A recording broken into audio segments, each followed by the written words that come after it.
Hey guys, Tom Barclay here. I thought I'd just do a video on the embargoed section of Ange Postecoglou's press conference today. The way it works with embargoes, just to let people know, is we have stuff in the open section, the broadcast section, which goes out pretty much live, and then we have some stuff that we get held back for newspapers for 10:30 in UK time in England, so the newspapers have different bits of information and different quotes from Ange. That's just how it works. Anyway, the reason I don't always do this, because I often don't have time, but I thought I'd just do this while I wait for the traffic to die down a little bit here on the M25. And this is a retelling of a great story, which you may be aware of already, but I got Ange to talk about it as well. My section, because I'm a newspaper, often goes out in the embargoed bit. That's when I normally ask questions.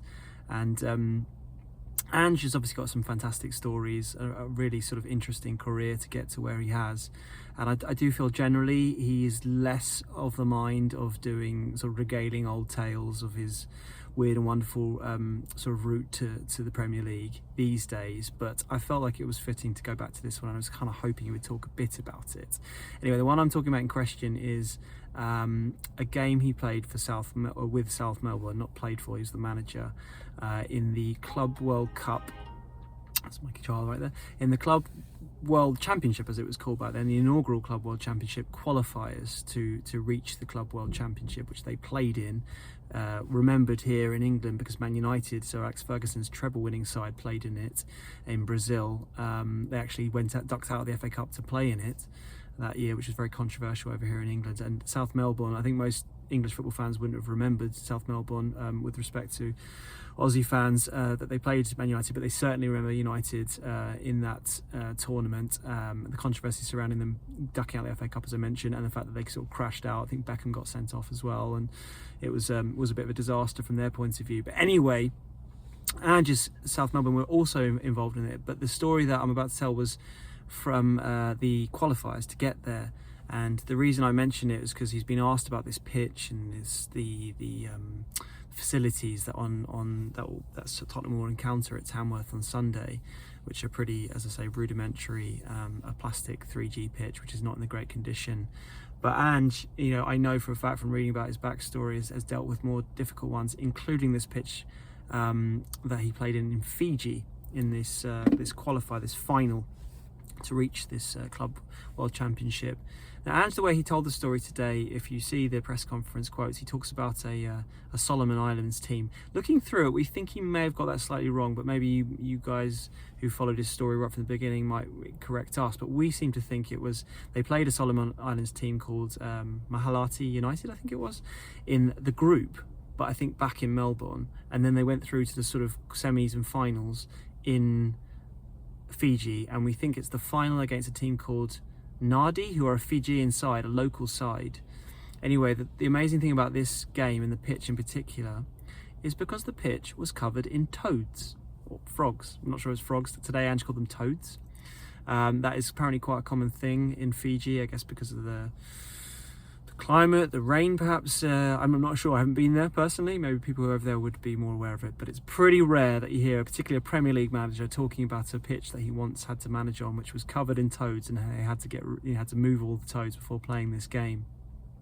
And he said it was quite an experience looking back on it, and he remembers the game well as well, because there was so much sort of riding on it financially in particular, and the sort of prestige, I suppose, of playing in this competition for his South Melbourne side at the time, which he described as semi-pro. So the comparisons between Tamworth, who obviously are in non-league, albeit National League, versus the might of the Premier League in Tottenham today, is not too dissimilar to that. His South Melbourne side hoping to go up against the great Manchester United if they got through this game. And he remembers the president of South Melbourne at the time, who, if I've not quite remembered it right now, I think it's George Vasilopoulos, if I pronounced that right. He says he had some worry beads, which I don't really know what those are, but I presume they're almost like a stress ball kind of beads that you hold. Again, if people are very familiar with them, they probably just think, how does he not know that? But anyway, Ange was talking today about how he had these worry beads, and he was so sort of so concerned that they wouldn't get through, and worrying about the game, and because of what was in store if they made it through. But yeah, loads of toads on the pitch. In the end, it was a happy story for for Ange Postecoglou's side, because I think it was against this team called Nadi. Like I said, that's when we worked it out to be. That was definitely, they played in the final of this qualifying sort of oceanic section of the World Championship qualifiers, and they won 5-1, so it was pretty convincing in the end for his side, and they made it through. But yeah, to have a load of toads on the pitch is not something that you very much encounter very often. So you can imagine in my copy today, my words that I wrote for some, we do love a pun as it goes, and there was a few in there. I don't know if you'll see it online.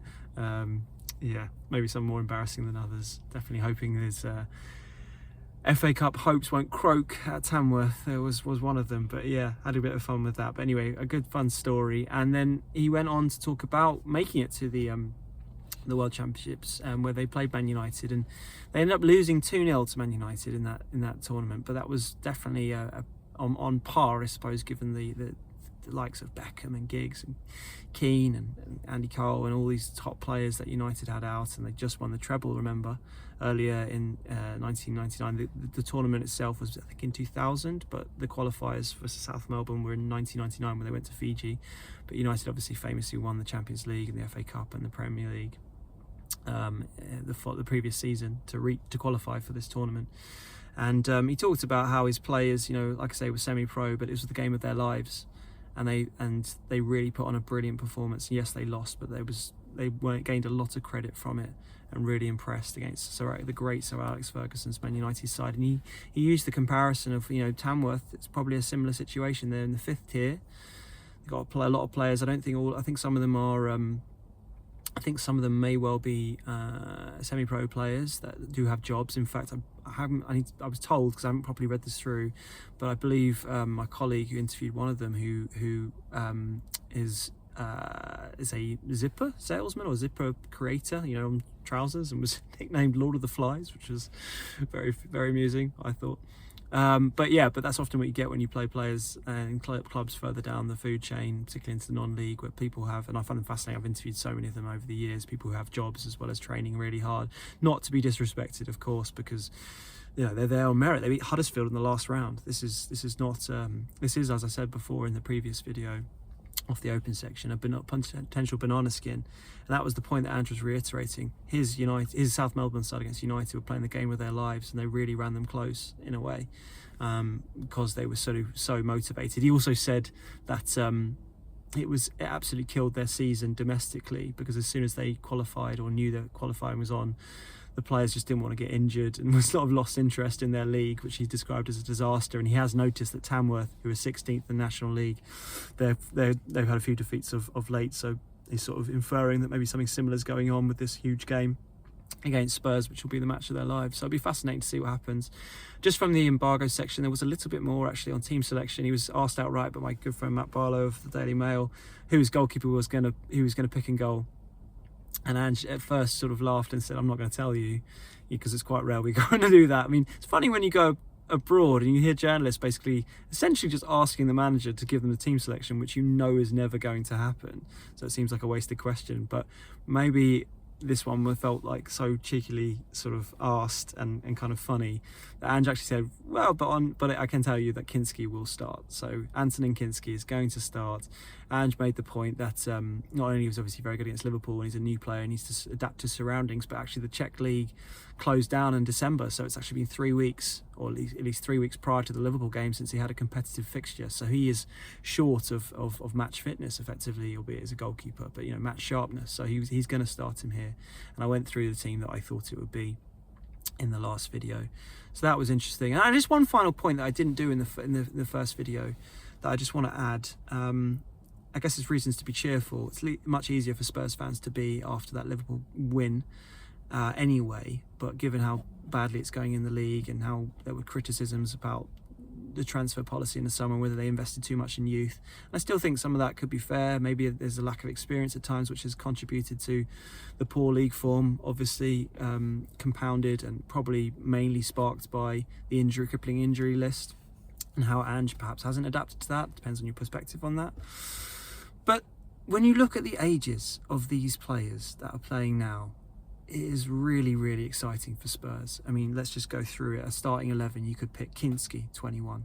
what a performance already looks really impressive and exciting.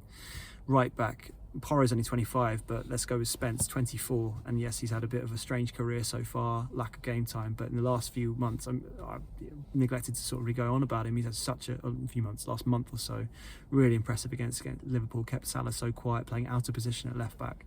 So real potential with him. Now he's got his attitude spot on. He's getting game time. Then in the middle, you've got Dragozin, who's only 22, and I referenced him in the last video about Ange's comments on him and how much younger. People sort of seem to just forget he's as young as he is and as inexperienced in England as he is. But, you know, there's a lot of growth, as Ange would say, with him. Van der Ven, when he comes back, is only 22. Udogie's only, I think, 22. Then in midfield, Gray, if he finally plays there in holding midfield, is 18. Lucas Bergvall, the new sensation after Liverpool, who Spurs fans know all about, but now is really starting to come to party. Only 18. I mean, how exciting. Sarr, 22. Wide right, you could go Kulusevski, who's only 24.